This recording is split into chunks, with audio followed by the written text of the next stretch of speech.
I remember the day it all started like it was etched into the red rocks of the Arizona desert outside my window. I'd been with Desert Tech Solutions for 8 years, grinding away in compliance, making sure every contract and audit for our government defense deals was airtight.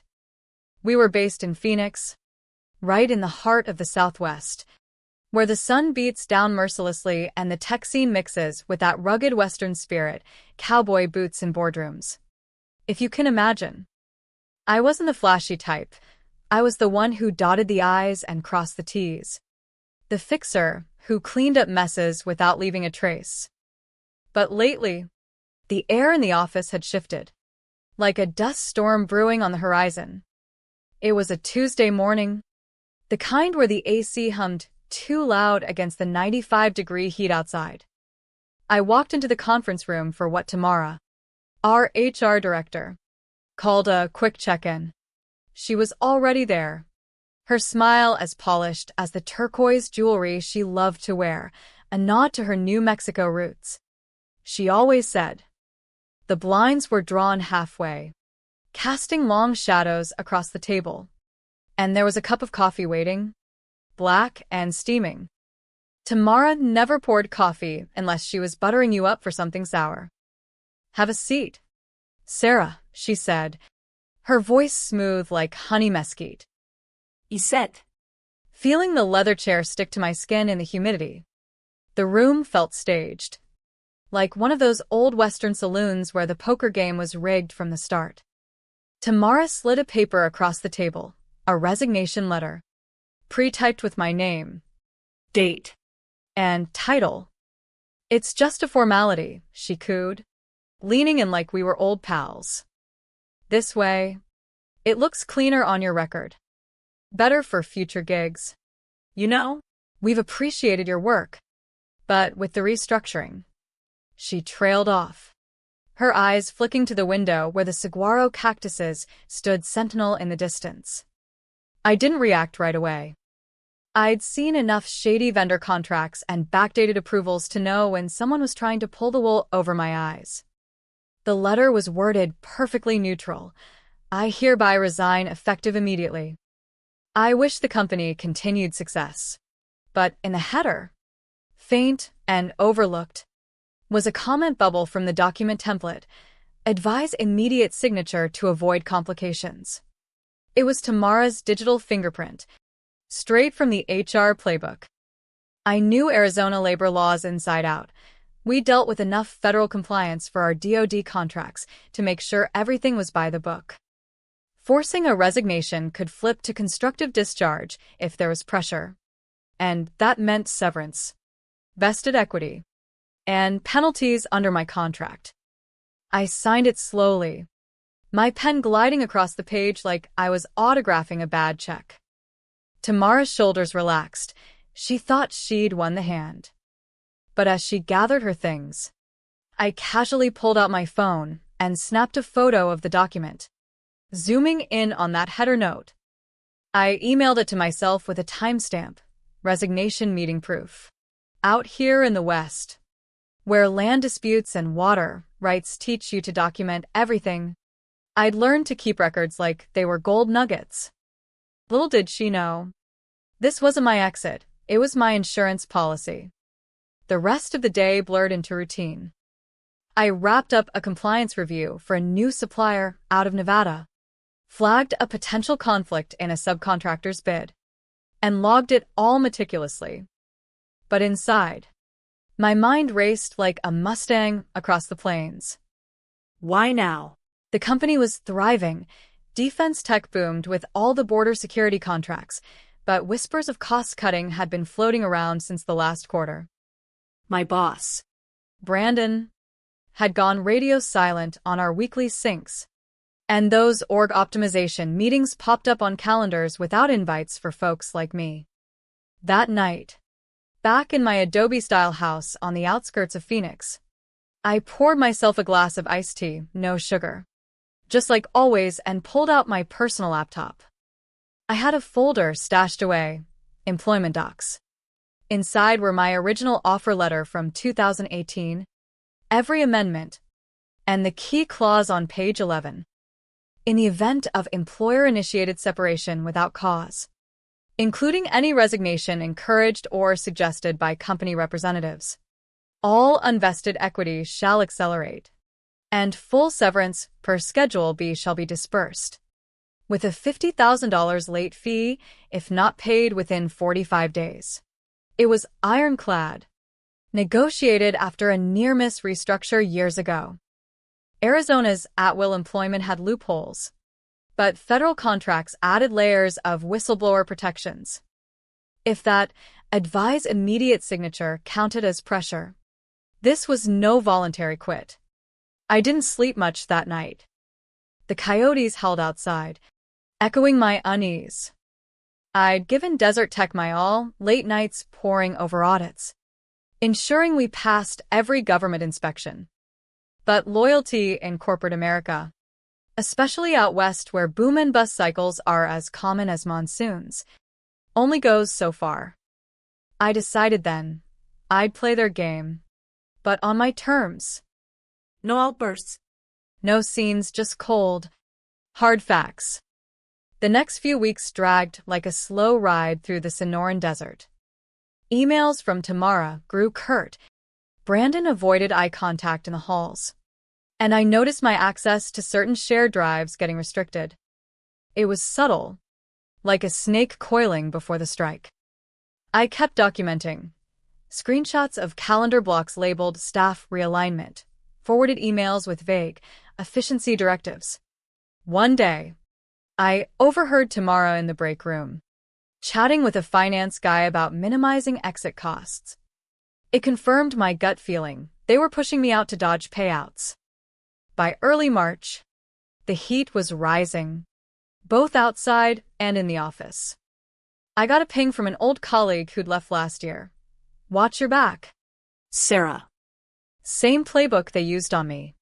That sealed it. I reached out to a labor attorney in Tucson, a no-nonsense guy named Mike who'd handled similar cases for tech firms. I sent him the photo, the contract clause, and a timeline. This smells like constructive discharge, he said over the phone. His voice gravelly, like he'd spent years arguing in dusty courtrooms. We'll reclassify it if they don't budge. I felt a spark of something, not anger, exactly, but resolve. Growing up in rural Colorado, I'd learned from my dad's ranching days, you don't back down from a bully, you outsmart them. As the sun set over the mountains, painting the sky in fiery oranges, I prepared my next move. This wasn't just about me anymore, it was about standing up in a system that chews people up and spits them out. The confrontation came sooner than I expected, like a sudden thunderstorm rolling in from the Rockies. It was mid-March, and the office was buzzing with the annual compliance audit prep. Our big DoD contract renewal loomed, and everyone was on edge. I'd just finished flagging a discrepancy in a vendor's security clearance when Tamara appeared at my desk, her face a mask of forced cheer. Sarah, got a sec for a follow-up? She asked, gesturing toward the same conference room. This time, the coffee was iced, fitting for the cooling relations. She launched into it without preamble. We've processed your resignation, but there are a few loose ends. Sign this NDA addendum, and we'll call it square. The document was another template, riddled with clauses about non-disparagement and confidentiality on internal processes. But buried in the metadata, I checked later, was a note. Push for quick close to limit exposure. I signed the basics, but struck through the extra fluff, my heart pounding like a drum at a powwow. What's this about? I asked calmly, though inside I was seething. Tamara hesitated, then leaned in. Just standard. Sarah. Helps everyone move on smoothly. Her eyes darted, betraying the pressure from above. I nodded, but as I left, I forwarded the doc's version history to Mike. It showed edits from legal, tweaking language to encourage swift agreement. Back home that evening, with the desert stars twinkling overhead. I dove diper. Using my personal account, I accessed archived emails from years back, ones where Brandon had praised my meticulous record-keeping during a close call with a federal audit. Irony at its finest. Mike called. "We've got a case." That header note and the NDA push? It's coercion under Arizona law. Send a demand letter reclassifying your exit. I drafted it with him, citing the contract clause and attaching proofs. We emailed it to Tamara, Brandon, and the general counsel, a slick guy named Victor from LA. The subject: request for reclassification of separation. No threats. Just facts, like presenting evidence in a Western showdown. The response was swift, but not what I anticipated. Victor replied within hours. "We'll review internally." But then, silence for days. I kept working remotely. They'd approved it post-resignation, tying up audits. One night, a tip came from a sympathetic IT guy.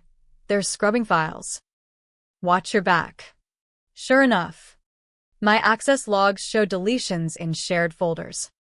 But I'd already backed everything up on encrypted drives, hidden like buried treasure. As April bloomed with wildflowers dotting the landscape, the drama escalated. Tamara called, her voice strained.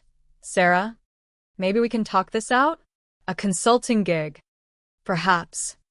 It was a Hail Mary, but I declined politely. "Let's stick to the contract," I said. Mike followed up with a formal notice, invoking potential EEOC involvement if they dragged their feet. Out west, where labor disputes often tie into federal gigs, that carried weight. I started feeling the emotional toll. Sleepless nights wondering if I'd overplayed my hand. Friends in Phoenix, mostly from the tech crowd, urged caution. Companies like Desert Tech have deep pockets. But my resolve hardened, fueled by memories of my mom, who'd been pushed out of a nursing job years ago without a fight. This was for her. 2. By late April, cracks showed. Finance pinged me accidentally on a chain about severance accruals. Victor called Mike. "We're open to discussion." We met virtually, me from my patio overlooking the cactus garden, them from sleek offices. Tamara looked deflated. Brandon avoided the camera. "We didn't intend pressure," Victor claimed. But the proofs spoke louder. We negotiated full severance, 6 months, pay plus benefits, accelerated equity worth $120,000, and no late fee if wired by May 15th. I agreed, but insisted on a neutral reference letter. As we wrapped, Tamara muttered, "This wasn't personal." I bit back a retort. It felt very personal. Driving through the desert that weekend, windows down with the warm wind whipping through, I reflected. Revenge tasted bittersweet, like prickly pear fruit, sweet but spiny. But this was justice, clear and legal, in a land where the law is supposed to level the playing field. May brought the monsoon season early, rains pounding the tin roof of my house like accusations. The payout hit my account on the 14th, $85K severance.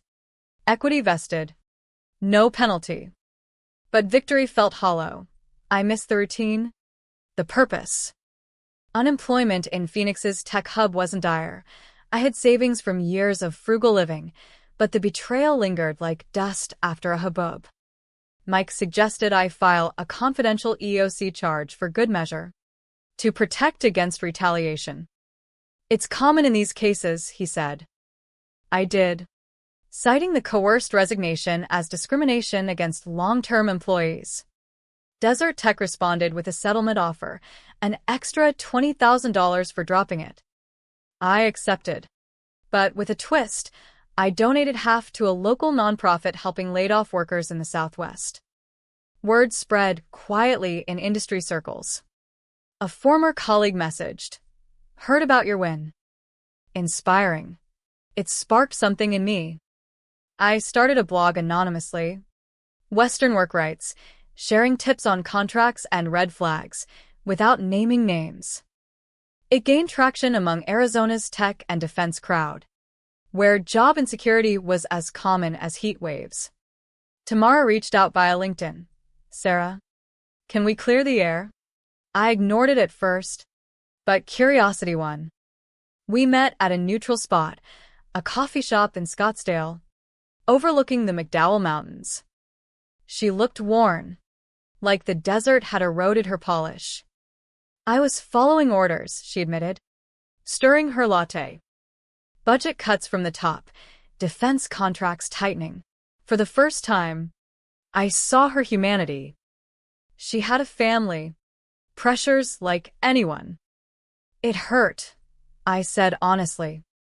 But I get it, corporate gears grind us all. We talked for hours, not as adversaries, but survivors.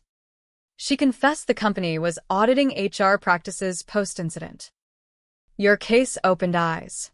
That conversation shifted my perspective. Revenge had morphed into reform. I volunteered with a labor advocacy group in Tucson, helping others review contracts. One case mirrored mine, a guy from a Nevada mine pushed to resign. We won his severance. 2. By summer, with the sun blazing relentlessly, I landed a new gig at a renewable energy firm in Albuquerque. Better pay. Ethical focus. No more defense drama. But the lesson stuck. Document everything. Know your rights. In the vast, Western landscape, where isolation breeds resilience, I'd learned to stand tall.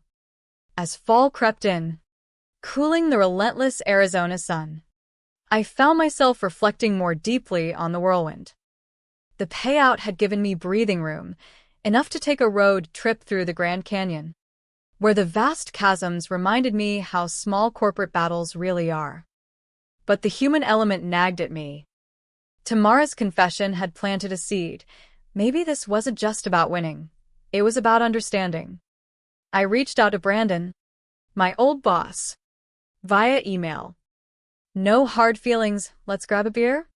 Surprisingly, he agreed. We met at a brew pub in Tempe, the air thick with hops and honesty. We messed up, he admitted, nursing a pint. Top brass wanted headcount reductions without the costs. Tamara got caught in the middle. He revealed the company was implementing new HR training on ethical exits, partly due to my case rippling through legal. It humanized them, not villains, but flawed folks in a cutthroat system. I shared my blog, and he promised to pass tips internally. Could prevent future headaches, he said with a wry smile. Meanwhile, my advocacy work bloomed. I spoke at a small conference in Las Vegas for Southwest professionals, sharing anonymized stories. Knowledge is your lasso, I quipped, drawing laughs. One attendee approached afterward, a young woman from a Utah startup, facing similar pressure. We connected. I helped her negotiate a fair exit. Back home, as winter holidays approached, I hosted a gathering for local friends who'd faced job woes. We swapped tales around a fire pit, stars overhead like witnesses. It fostered community in the often lonely West. Desert Tech even sent a neutral holiday card, no strings, just well wishes. It felt like closure. By the new year, with fresh snow dusting the distant peaks, a rare treat in Phoenix, I'd fully embraced the change. My new role in Albuquerque involved compliance for green tech, aligning with my values. No more moral gray areas. We focused on sustainable contracts, helping rural Western communities. The biggest shift was internal. I'd forgiven Tamara and the team, not for them, but for me. Holding grudges was like carrying rocks in the desert. It weighed you down. Instead, I channeled energy into mentoring. Through my blog and group, I'd helped over a dozen folks reclaim their dues, turning pain into purpose. One day, Tamara emailed, "Thanks for the perspective. We've changed policies, your feedback mattered." It was a quiet win, more meaningful than any check. The lesson? In America's vast West, where pioneers forged paths through hardship, resilience comes from empathy, not just fight. Stand your ground, but extend a hand. Corporate America thrives on division, but we rise by lifting each other. As I watched a sunset paint the horizon in golds and reds, I felt peace. What started as betrayal ended in growth, for me, and hopefully, For them.